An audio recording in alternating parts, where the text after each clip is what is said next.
रीमा जनकपुर नाम के एक छोटे से शहर में रहा करती थी। रीमा की एक 12 साल की बेटी थी जिसका नाम टीना था। टीना बहुत ही चंचल स्वभाव की थी और अपनी माँ से बहुत प्यार किया करती थी। रीमा का पति टिल्लू एक शराबी था जो दिन रात शराब पीता रहता और आए दिन अपनी पत्नी रीमा को पैसों के लिए मारा करता था। रीमा बहुत ही गरीब थी और अपने घर का खर्च चलाने के लिए वो लोगों के घरों में खाना बनाने का काम किया करती थी।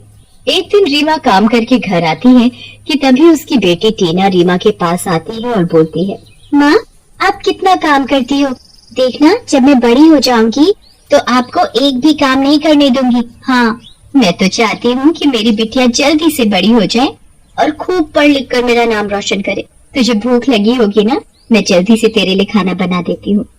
ऐसा बोलकर रीमा रसोई में खाना बनाने चली जाती है। कुछ देर बाद टीना रसोई घर में आती है और अपनी माँ से बोलती है, क्या बात है माँ, आज तो खाने की बहुत अच्छी खुशबू आ रही है।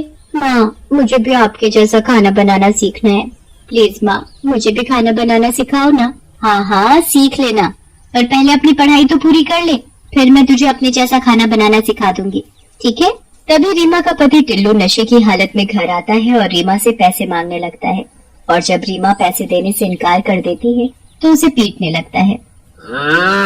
मेरे घर में रहती है और मुझे को पैसे देने से मना करती है।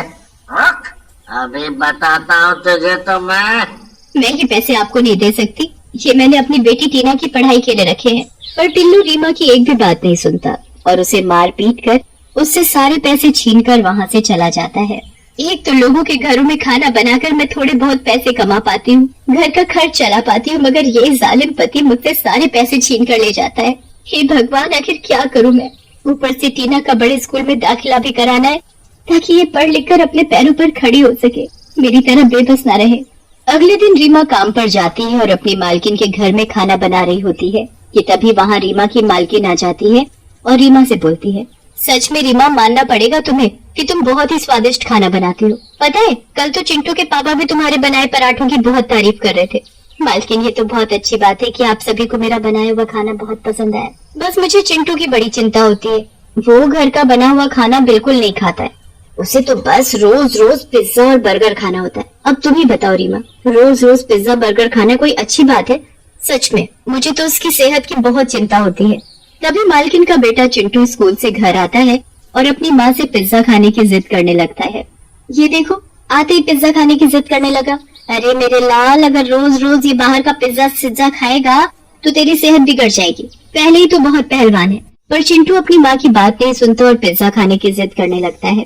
तभी रीमा रसोई घर में जाती है और एक बढ़िया पराठा बनाती है और उस पर तरह तरह की सब्जियां और ढेर सारा चीज डालकर एक बढ़िया सा पराठा पिज्जा बनाकर लाती है और चिंटू बाबा से बोलती है, ये देखो चिंटू बाबा, आपके लिए एक मस्त सा पराठा पिज्जा, और पता है इसे खाने से आपकी सेहत को भी कोई नुकसान नहीं होगा। फिर चिंटू रीमा के हाथ का बना पराठा पिज्जा खाता है और खुशी से बोलता है, अरे वाह, ये पराठा पिज्जा तो बाहर के पिज्जा से भी ज्यादा मस्त और टेस्टी है। चिंटू को खुशी खुशी घर का बना पराठा पिज्जा खाते देख मालकिन को बहुत खुशी होती है और वो रीमा से बोलती है, अरे वाह रीमा, तुमने तो कमाल ही कर दिया। रीमा, कुछ दिन बाद चिंटू का बर्थडे है, इसलिए मैं चाहती हूँ कि तुम उस दिन सभी मेहमानों के लिए ये पराठा पिज्जा बनाओ और इस काम के मैं तुम्हें बहुत सारे पैसे भी दूंगी, ठीक है? रीमा मालकिन की बात सुनकर बहुत खुश होती है। फिर तो उन पैसों से मैं अपनी बेटी का बड़े स्कूल में दाखिला भी करा पाऊंगी। फिर रीमा खुशी खुशी घर जाती है और टीना को सारी बात बताती है। अरे वाह माँ, आपको तो पिज्जा भी बनाना आता है, मुझे भी आपके हाथ का बना पराठा पिज्जा खाना है। मैं अपनी लाडो के लिए कल ही बढ़िया सा पराठा पिज्जा बनाऊंगी। रात हो जाती है, टीना कमरे में सोने के लिए चली जाती है कि तभी रीमा का पति टिल्लू नशे की हालत में घर आता है और रीमा से पैसे मांगता है। रीमा पैसे देने से इनकार करती है तो गुस्से में आकर टिल्लू रीमा को बहुत मारता पीटता है और उसका सिर जोर से दीवार में मारता है, जिसकी वजह से रीमा की उसी समय मौत हो जाती है। टीना शोर सुनकर कमरे से भागते हुए आती है और अपनी माँ को मरा हुआ देखकर जोर जोर से रोने लगती है। हे भगवान, ये क्या हो गया मेरी माँ को? रीमा के मरने का टिल्लू को कोई दुख नहीं होता, वो तो बस आए दिन शराब पीकर टुल्ल पड़ा रहता था। रीमा को मरे हुए कुछ दिन हो जाते हैं। हे भगवान, मुझे अपनी माँ की बहुत याद आ रही है। पिताजी तो बस शराब पीकर यहाँ वहाँ पड़े रहते हैं, उन्हें तो मेरी कोई चिंता भी नहीं है। घर में जो थोड़े बहुत पैसे थे वो भी खत्म हो गए हैं। और घर में खाने को कुछ भी नहीं बचा है। हे भगवान, अब मैं क्या करूं? ऐसा बोलकर टीना अपनी माँ को याद करते हुए जोर जोर से रोने लगती है कि तभी टीना के सामने एक चुड़ैल आ जाती है, जिसे देखकर टीना बहुत डर जाती है। हे भगवान, ये चुड़ैल कहाँ से आ गई? टीना बेटी, मैं हूँ तुम्हारी माँ। मरने के बाद मैं एक चुड़ैल बन गई। क्या सच में आप मेरी माँ हो? चुड़ैल फिर से रीमा के रूप में आ जाती है और टीना से बोलती है, हाँ बेटी, मैं ही तुम्हारी माँ हूँ। अब तुम रोना बंद करो।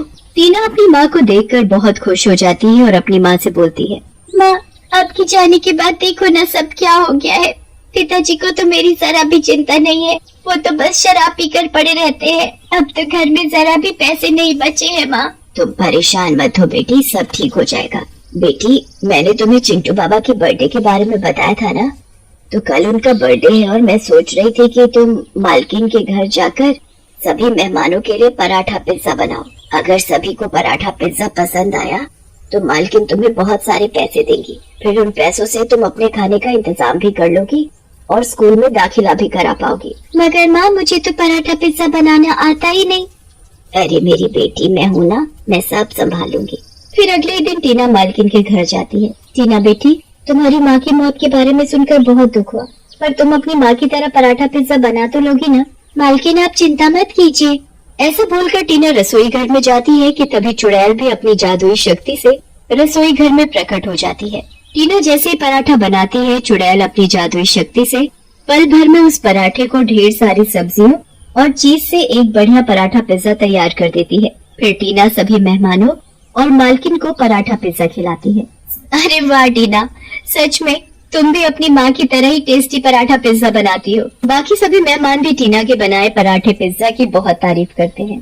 तारीफ सुनकर टीना बहुत खुश होती है और रसोई घर में जाकर अपनी माँ से बोलती है, माँ, बाहर सभी मेहमान आपके पराठा पिज्जा की बहुत तारीफ कर रहे हैं। तभी रसोई घर में मालकिन आ जाती है और चुड़ैल को पराठा पिज्जा बनाते देख मालकिन के होश उड़ जाते हैं। हे भगवान, ये चुड़ैल कहाँ से आ गई? और टीना, तुम इस चुड़ैल से क्या बात कर रही हो? मालकिन, मैं रीमा हूँ। फिर रीमा मालकिन को सारी बात बताती है। मालकिन, मुझे और मेरी बेटी को माफ कर देना। मैं तो बस पराठा पिज्जा बनाने में अपनी बेटी की मदद कर रही थी ताकि आप खुश होकर उसे ढेर सारे पैसे दे सके और उन पैसों से टीना अपने खाने का इंतजाम कर सके और हो सके तो बड़े स्कूल में दाखिला भी करा पाए। मालकिन, मेरी तो एक ही इच्छा है कि मेरी बेटी पढ़ लिख कर अपने पैरों पर खड़ी हो सके। चुड़ैल की बातें सुनकर मालकिन का दिल पसीज जाता है और वो चुड़ैल से बोलती है, मरने के बाद भी तुम्हें अपनी बेटी की कितनी फिक्र है, इसलिए मैं तुम्हारी इच्छा पूरी करूंगी। मैं तुम्हारी बेटी का बड़े स्कूल में दाखिला कराऊंगी ताकि वो अपनी पढ़ाई अच्छे से पूरी कर सके। फिर मालकिन अपने पर्स से ढेर सारे पैसे निकालकर टीना के हाथ में देती है और बोलती है, ये है तुम्हारा इनाम। तुम दोनों ने इतना टेस्टी पराठा पिज्जा जो बनाकर खिलाया है, तो इनाम तो बनता है ना। और हाँ टीना, तुम्हें कभी भी किसी भी चीज की जरूरत हो तो मुझे बताना, मैं हमेशा तुम्हारी मदद करूंगी। मालकिन की बातें सुनकर चुड़ैल की आंखों में आंसू आ जाते हैं। फिर चुड़ैल और टीना मालकिन का हाथ जोड़कर धन्यवाद करते हैं और वहाँ से चले जाते हैं। देखा बेटी, मैंने कहा था ना कि सब ठीक हो जाएगा।